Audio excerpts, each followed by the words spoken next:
ကဘာကြီးပျောက်ကွယ်သွားပြီးနောက်တော်တော်တွေယူလောက်စရာအဖြစ်ပြက်တစ်ခုကိုသတိထားမိလိုက်ကြတယ်။အဲ့ဒါကတော့ပြတ်တောက်နေတဲ့လက်တစ်ဖက်ထားအသက်ဝင်ပြီးဖန်သိပ်ထားထဲမှာယူမသက်အချက်ပြနေတာပါ။မင်တန်တစ်ခုပေးပါလို့သူကအချက်ပြတယ်။လူတိုင်းရှိမှပဲအဲ့ဒီလက်ကစပွဲပေါ်မှာစာတစ်ကြောင်းရေးလိုက်ပါတယ်။ရုရှားအာကတရင်ရဲ့ဘိုက်ကိုခွဲကြည့်လိုက်လို့တကြားအထင်ရေးလိုက်တာ။အဲ့ဒီစာကြောင်းတစ်ခါလုံးအေးဆက်တုံလောက်သွားပေမဲ့ပျောက်ဆုံးနေတဲ့ကဘာကိုရှားဖို့တဲ့သူတို့မှဒီတိုင်းလှုပ်ဖို့ကလေးလုံးတခြားရွေးချယ်စရာမရှိပါဘူး။ဆရာဝန်ကတွင်းဆုံနေလို့ဂျင်းနီကဓားကိုယူပြီးဂယုတစိုက်ခွဲလိုက်တဲ့အခါမှာတော့တကယ်ပဲတွေးလိုက်ရပါတယ်။သူ့ဘိုက်ထဲမှာပျောက်ဆုံးနေတဲ့ gyroscope စက်ပစ္စည်းရှိနေတာပါ။သူတို့အဲ့ဒါကိုစက်ထဲအမြန်ထည့်ပြီးလီဆာကအာကသားထဲကို scan ဖတ်လိုက်တဲ့အခါမှာကဘာကြီးကပျောက်ကွယ်သွားတာမဟုတ်ပဲနေရဲ့တစ်ဖက်ချမ်းကိုရောက်နေတာဖြစ်ကြောင်းသိလိုက်ရပါတယ်။ဒါပေမဲ့သူတို့နှစ်စက္ကန့်တော့မပြောလိုက်ပါဘူး။ကဘာမြေစီက message တစ်ခုလက်ခံရရှိပါတယ်။ကဘာမှာဒုတိယကဘာစစ်ဖြစ်နေပြီး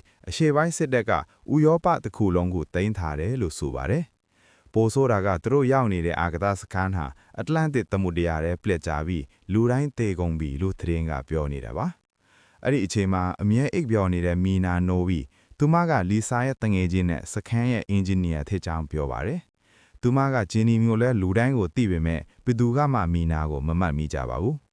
ဒီရှုပ်ထွေးမှုတွေဟာအမှုအရှိန်မြင့်တဲ့ particle accelerator ကြောင့်ဖြစ်တယ်လို့ဘော်ကောတေချာပေါက်ပြောပါတယ်။စက်ကဲဝန်ပီကြောင့်အချိန်နဲ့ဟင်းလင်းစပင်အမေပါပေါက်ထွက်သွားပြီးပြိုင်လူစစ်ကြွားနှစ်ခုထက်တူကြတာပါ။အခုသူတို့ရှာတွေ့လက်ကဘာဟာသူတို့ကဘာမဟုတ်ပဲမီနာရဲ့ကဘာခင်းနေတာပါ။ပြန်သွားမဲ့လမ်းကတော့စက်ကိုပြင်ပြီးဝန်ပီကြထိအောင်ထက်လို့ဖို့ပါ။ပြင်စင်နေတော့မှဂျင်းနီဟာအရေးခါနဲ့ပိတ်မိပြီးအခန်းထဲမှာရေတွေဖြည့်သွားတာအပြင်ဘက်ကဖိအားကြောင့်ပေါ်ထွက်ပြီးသူမအေးခဲတည်ဆုံးသွားပါတယ်။အင်ဂျင်နီယာဂျင်းနီမရှိတော့လို့လီဆာကမီနာကိုအကူအညီတောင်းရပါတယ်။မီနာကသူမရဲ့ကဘာကိုသူတေသနာအချက်လက်တွေယူပြီးပြန်ခွင့်ပေးဖို့ကတိတောင်းပြီးသဘောတူလိုက်ပါတယ်။အဲ့ဒီနောက်လီဆာပါဒီကဘာမှာသူမရဲ့တေဆုံးသွားခဲ့တဲ့ကလေးလေးအသက်ရှင်နေတာကိုသိလိုက်ရပါတယ်။ဒါကြောင့်လီဆာဟာမီနာနဲ့အတူဒီကဘာမှာပဲနေခဲ့ဖို့ဆုံးဖြတ်လိုက်ပါတယ်။ဒါပေမဲ့စခန်းမှာအတာမနတ်ပေါက်ခွဲမှုတွေဖြစ်ပြီးအောက်ဆီဂျင်စနစ်ပျက်စီးသွားပြီးဂျွန်တေဆုံးသွားပါတယ်။စခန်းတစ်ခုလုံးမပျက်စီးအောင်ကပတင်ကသူ့ကိုယ်သူဆက်တေးပြီး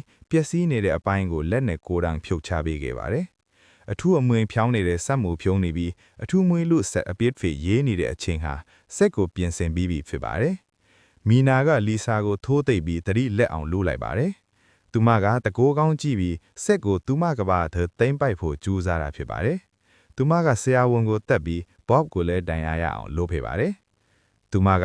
ကဘာမှာစွမ်းအင်ပြတ်ချက်နေပြီးစစ်တယ်ဖြစ်နေလို့ဒီဆက်ကိုမရမအားယူရမှာဖြစ်ကြောင်းပြောပါတယ်။နောက်ဆုံးတိုက်ပွဲမှာမီနာကိုလီဆာကအနိုင်ယူလိုက်နိုင်ပြီးမီနာဟာအာတတတွေကိုလွင့်စင်သွားပါတယ်။လီဆာဟာဒီကဘာကသူမဘာရှင်ကိုမနှောင့်ယှက်တော့ပဲဘော့နဲ့အတူသူမရဲ့မူလကဘာကိုပဲပြန်သွားဖို့ဆုံးဖြတ်လိုက်ပါတယ်။